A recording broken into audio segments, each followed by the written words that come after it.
Here's an NFT of a Pakistani boy taken by a Turkish photographer, a travel journalist. So here's the NFT. The photographer has named it A Blossom in the Desert. If you sort of take a look around the site, you can see that it was created by Rizkan Kumas, who is this Turkish photographer. He put it up for sale on this NFT platform called OpenSea. He is not sold this yet. You can make an offer. We'll talk a little bit more about the market mechanics. But what is neat here, is that a photographer from Turkey can make his works available to all of us around the world.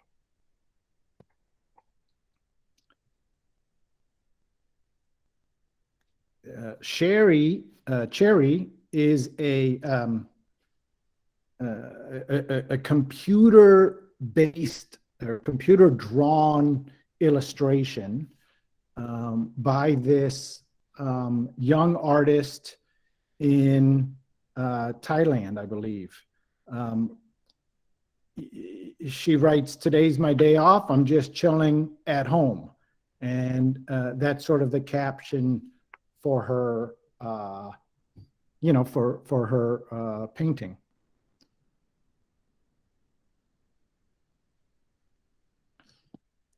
Here's another NFT. This is a short film by a New York City-based filmmaker. He is a filmmaker and street photographer. He created this film. We won't watch it in its entirety, but there's dialogue, there's sound. It's about 11 minutes long. But this is the NFT. The film is the NFT.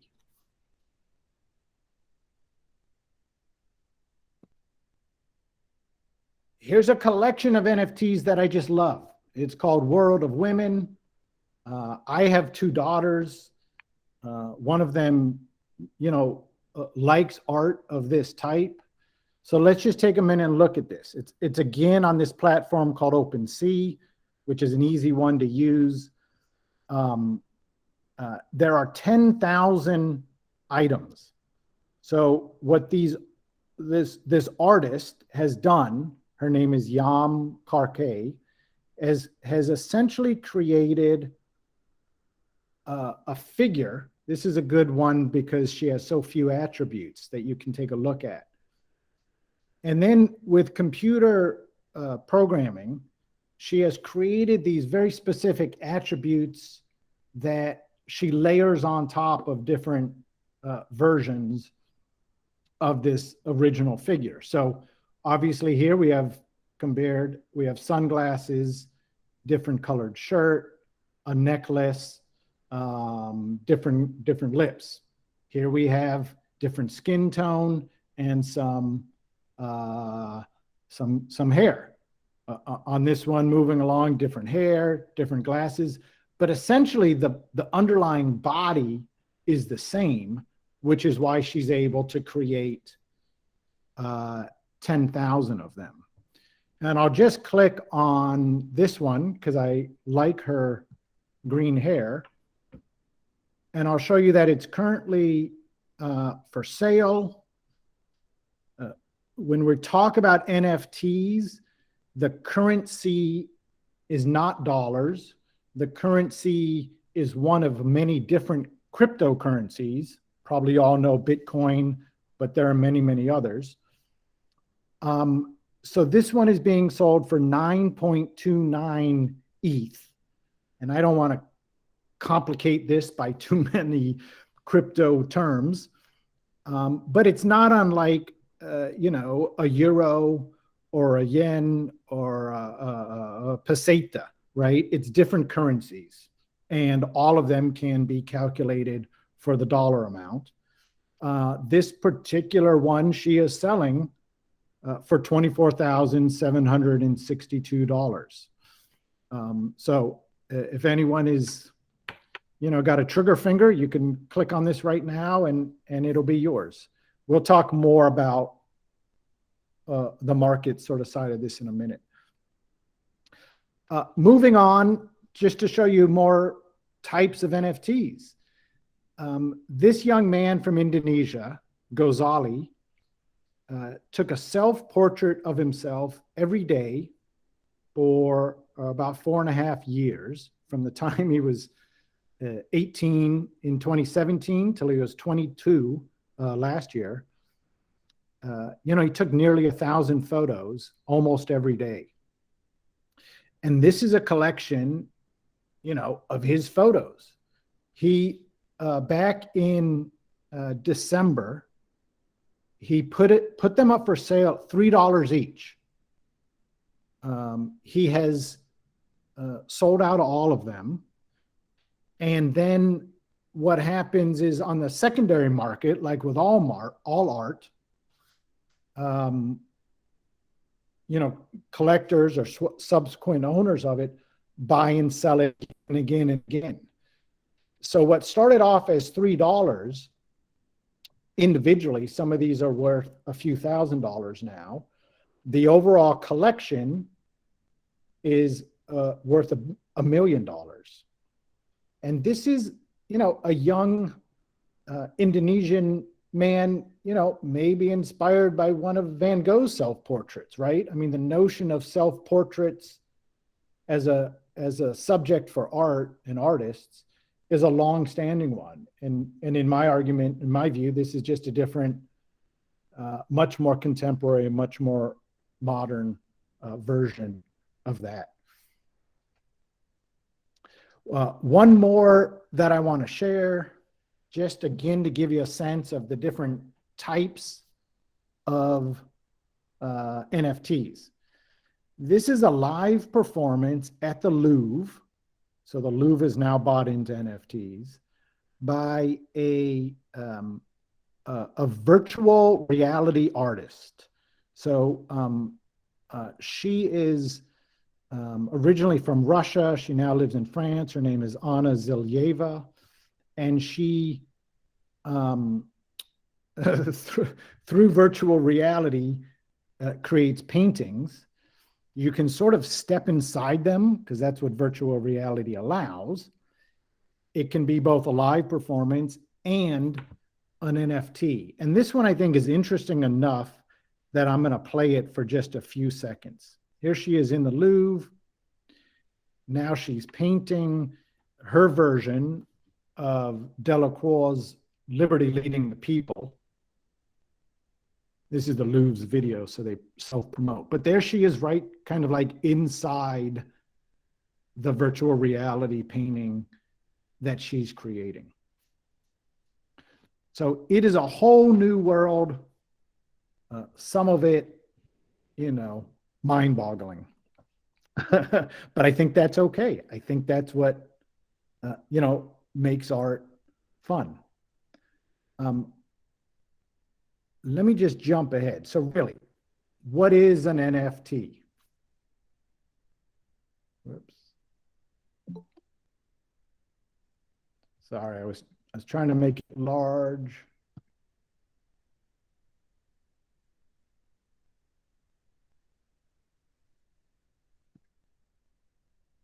All right. Laura, I don't know if I can make this any bigger without losing control of the screen. So hopefully folks can read this. Yep, that's good. Okay. So we've sort of looked at a bunch of NFTs. Really, what is an NFT? Well, it stands for non-fungible token. Non-fungible basically means that it is a one-of-a-kind asset.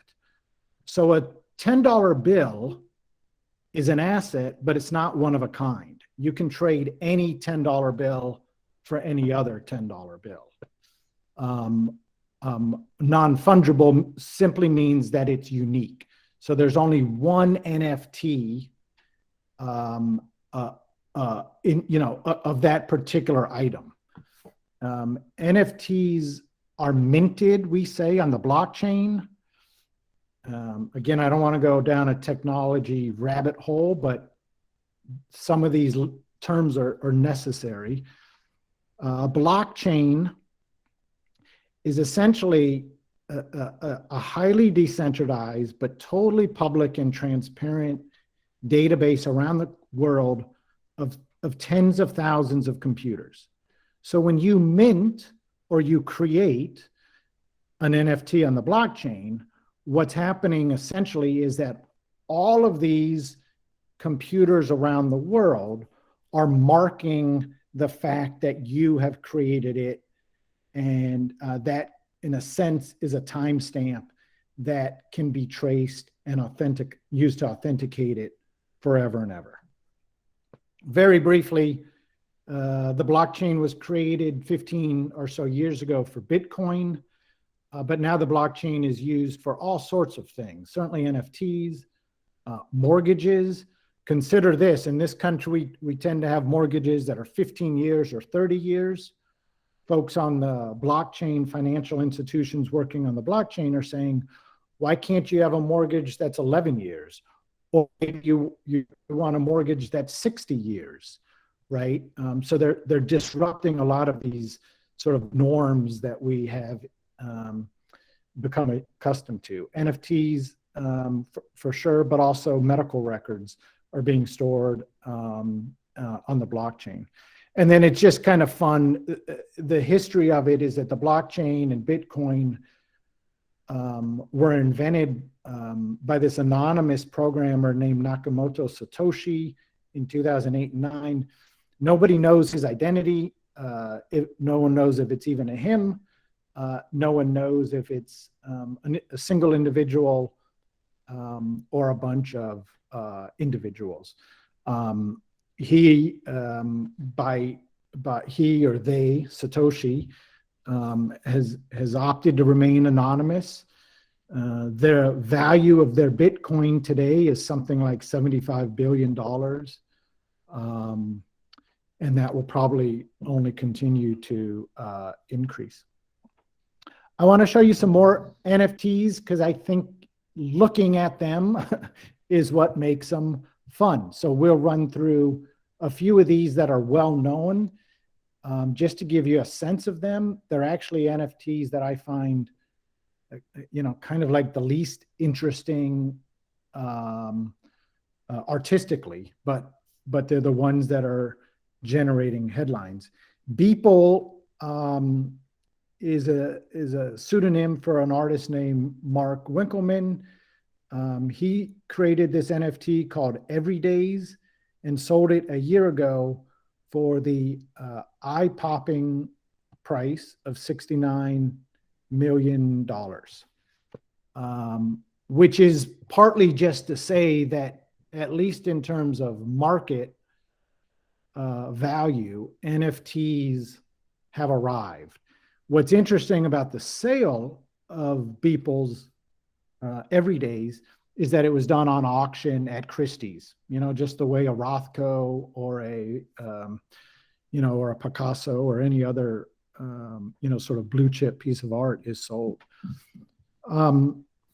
Everydays is a collage of 5,000 computer generated drawings that this artist Beeple did over the course of a good number of years. So he essentially drew something every day, digital drawing, computer-based. He kept them, he assembled them into this collage, and he sold them as a single piece for that big number, $69 million.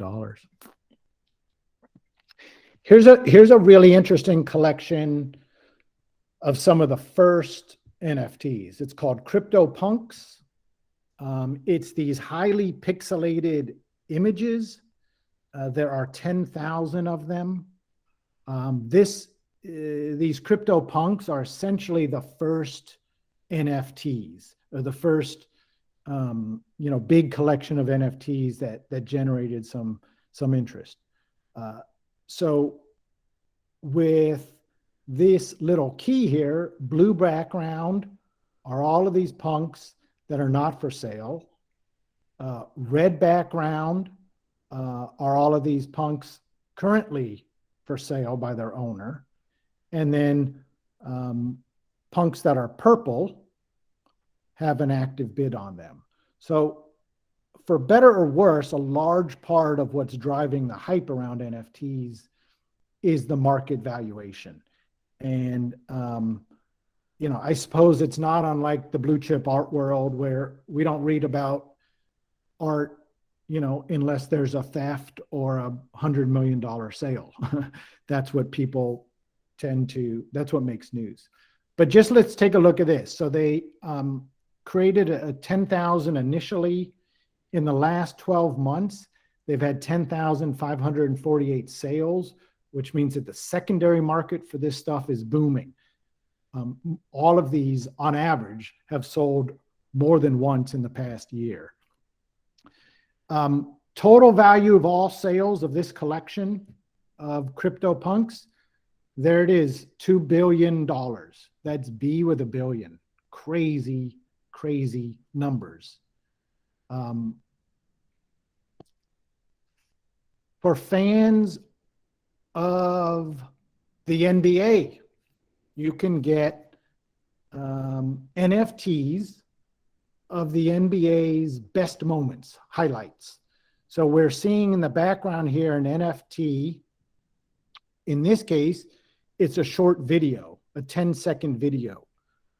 You can buy these. The NBA has marketed these much like baseball cards of years ago, when you would buy your baseball cards and, like with a pack of gum. So here's the one we were just looking at. This is the NFT.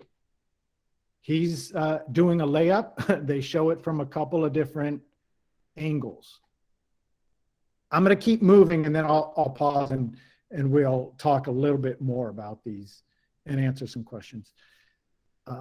Let's take a look at the NBA team, the Golden State Warriors. If anyone is a Steph Curry fan, they have created a collection of NFTs, which are these championship rings, this image of the rotating, beautifully crafted championship ring. What's interesting here is that if you buy the NFT, and these are tens of thousands of dollars, in some cases more, you also get an experience. You get the ring. That's nice if you want it. You get front row tickets to a Warriors game. If you buy the most rare ones, you get, access to a reception with the players and special things like that. So in this case, the NFT has been coupled with an experience, and these sell for tens of thousands and hundreds of thousands of dollars. Very quickly, VeeFriends. If any of you know Gary Vaynerchuk, he is essentially sort of a self-made, self-promoting person. He runs kind of like self-help inspirational conferences. He has created this series of his own hand-drawn NFTs. Let's look at the prices. $39,000 for the giraffe, $49,000 for the sperm whale. The bandicoot is $68,000.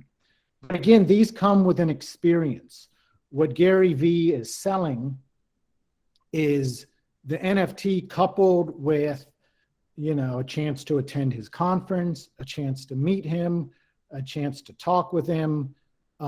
And he's a very, very effective salesperson. So his argument is if you buy these now, they're only going to increase in value. So it's an investment. The last one for just a minute is our friends at the New York Times sort of playing with the absurdity of the value, the increase in cost of NFTs. One of the technology writers for the business section of the Times wrote this column buy this column on the on the blockchain. He then turned it into an NFT. They auctioned it off and it sold for $560,000. I think this is both absurd and squarely in a long tradition of artists mocking the art market. Rauschenberg did that, very effectively. He erased the de Kooning painting, for example. So there's a long tradition of artists both wanting to be in the market and critiquing the very same market. Let me jump away from the NFTs for just a minute. Why do NFTs matter? So in my view, they're a new medium. They're a new canvas. Artists can do things with NFTs that they can't necessarily do with the art, or they combine NFTs with their physical artistic practice. But the next point is really important: smart contracts. So when you create an NFT or mint it, you're doing it in accordance with what's called a smart contract. It's part of the interface with the NFT platform.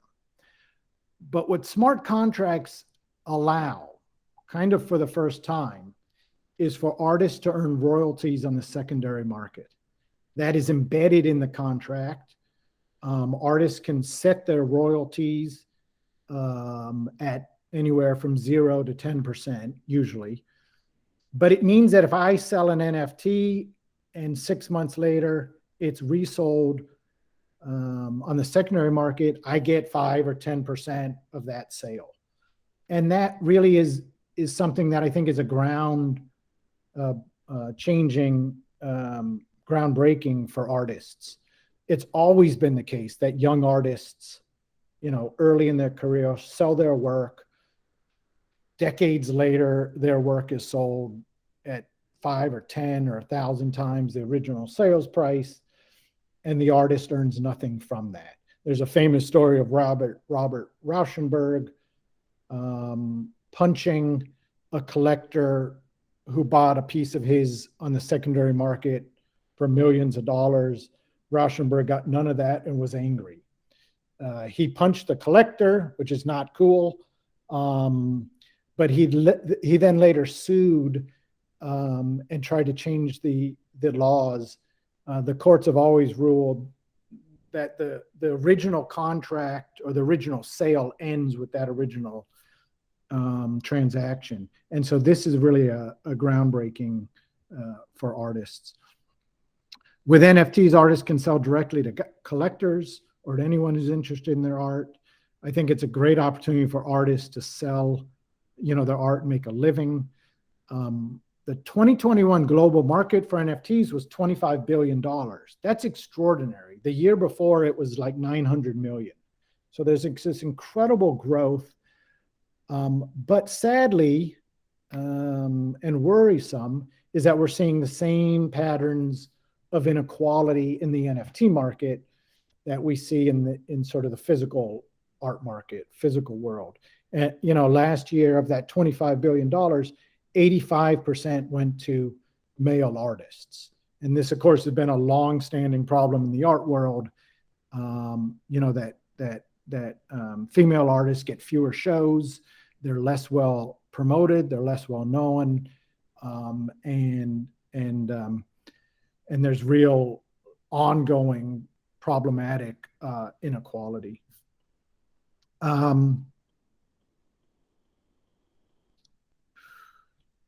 Just jumping ahead, this is a fun question. Why would anyone buy an NFT? I get asked that all the time. And I think it's a fair question, but I think the answer is essentially the same as for why anyone would buy any art, right? You do it, I think, for one of 4 reasons. You like the artist, or you like the art. You actually want to be close to that piece. You want to support the artist. Maybe it's an investment, and maybe it's for stature. And I think all of these can be applied to the physical art world.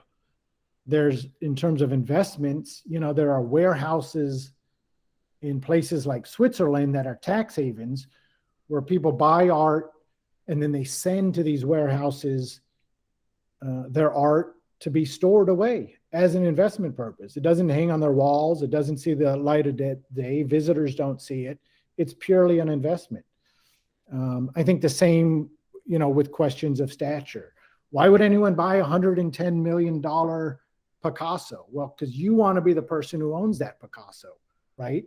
You want to be able to say, my Picasso is bigger than your Picasso. And I think it's the same thing with NFTs. Hopefully people are buying NFTs and art because they like the art and they want to support the artist. But those are only two of the reasons, that really motivate us. Hey, Matthew, Yeah. you're still showing us the New York Times article rather than your slides. There you go.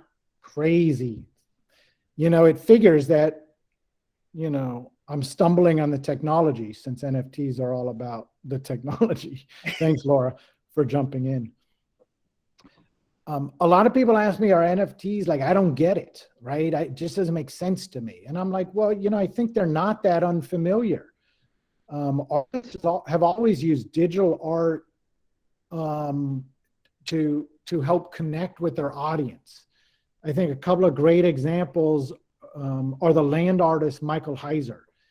In the 70s in particular, in very remote parts of the West, Michael Heiser built massive structures into the land with bulldozers. One of them is called Swirling Getty, Spiral Getty, in Utah. It's gorgeous. But how many of us have seen it? We see it through his photographs, right? Ephemeral artists like Andy Goldsworthy is the same way. Andy Goldsworthy creates this incredibly visually stimulating pieces of art from fallen leaves or from snow that is melting, and it's gone. He creates it so that it doesn't last. And the only way that viewers can see it and can engage in it is with his own videos and slides of it, photos of it. And I would just extend that, to the experiences that most of us have with art. I've never seen the Mona Lisa in person, but I can appreciate it, from what I've seen mostly on my computer screen. I haven't seen the pyramids, but I admire them as great works of art, because I can see them on my phone and fall in love with them. I'm going to jump ahead. This entire presentation will be available if you want to click on any of these links. I just want to touch on a couple more slides. How do you create NFTs? This is, it should be more than 3 minutes, but I do want to make room for questions. So I'll do it in very quickly. You essentially, it's very easy in the way that shopping on Amazon is easy, or doing some online banking is easy, right? There are a couple of steps to jump through, but the platforms have basically made it as simple as possible. To create an NFT, you need a crypto wallet, which is essentially like an online bank account in which you can purchase a little bit of cryptocurrency, which again sounds nuts, and it's been misused for sure. But the dollar's been misused, right? It's not so unlike any currency. You can use it wisely. As a society, we can use it wisely or not. But a small amount of crypto like Ethereum or Solana are real easy ones. You link then your wallet to that platform. OpenSea is an easy one. And then you mint your NFT. And to mint the NFT is essentially the same as uploading, a document or an image. You click on a button. It's kind of like, do you want to do this? You click yes, and then you've got your NFT. Buying, selling, trading NFTs is again just like shopping on Amazon. You open the account, you connect your wallet, shop till you drop, and you just click on what you want. But it's useful to spend a moment here. Be careful. There are lots of scams. There's theft. I liken it to the cautions you would take with online banking and email. Don't click on things you don't understand. Only work with sites where you have done your research and that you trust. Never share passwords. And here's the kicker. If you lose money, meaning cyber currency, to theft or to fraud, you won't get it back. If you get a fraudulent charge on your Visa card, you can call Visa and hopefully they can work with you to refund you your money. That doesn't exist in the world of crypto. It's not overseen. It's not regulated. Legitimate sites like OpenSea or MetaMask will do everything they can to ensure that consumers are protected. But if you click on something that is a scam and you're victimized, it's not likely that you have any recourse, for getting your money back. Just the last couple of thoughts. As our world becomes increasingly digital, it seems to me that our art is also going to become increasingly digital. So I'm not surprised by the places that NFTs are taking us and likely going to take us, further and further. We're at a moment now that is very, very early in the evolution of NFTs. It's kind of like I remember the internet in the mid-1990s. Confusing, kind of interesting, a lot of new technology and a lot of new verbiage, things like email. But I think it'll become more and more user-friendly. And like in so many other areas of our life, at least my life, my kids are already way ahead of me. So there are some interesting innovations that we can talk about if there are no questions. I'll just hit on them for a second, then I'll pause and we're asking questions. But in Seattle, there's a new NFT museum.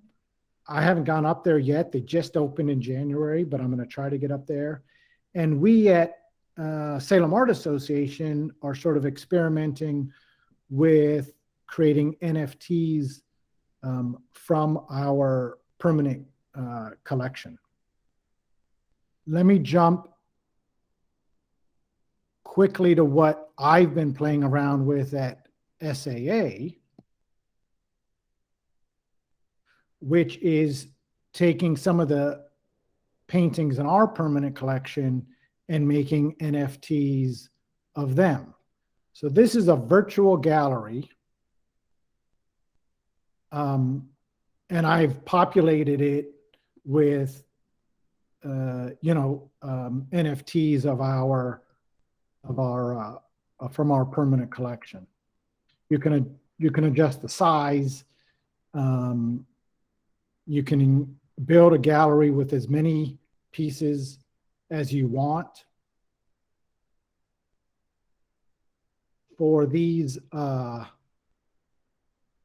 cards describing the piece, I've created those as NFTs as well. So, like our permanent collection holds some extraordinary pieces, but they're almost always in storage, right? So providing them as NFTs could be a way to, provide visitors more opportunity to see them. We're not likely to sell them. There's another experiment going on called fractionalizing.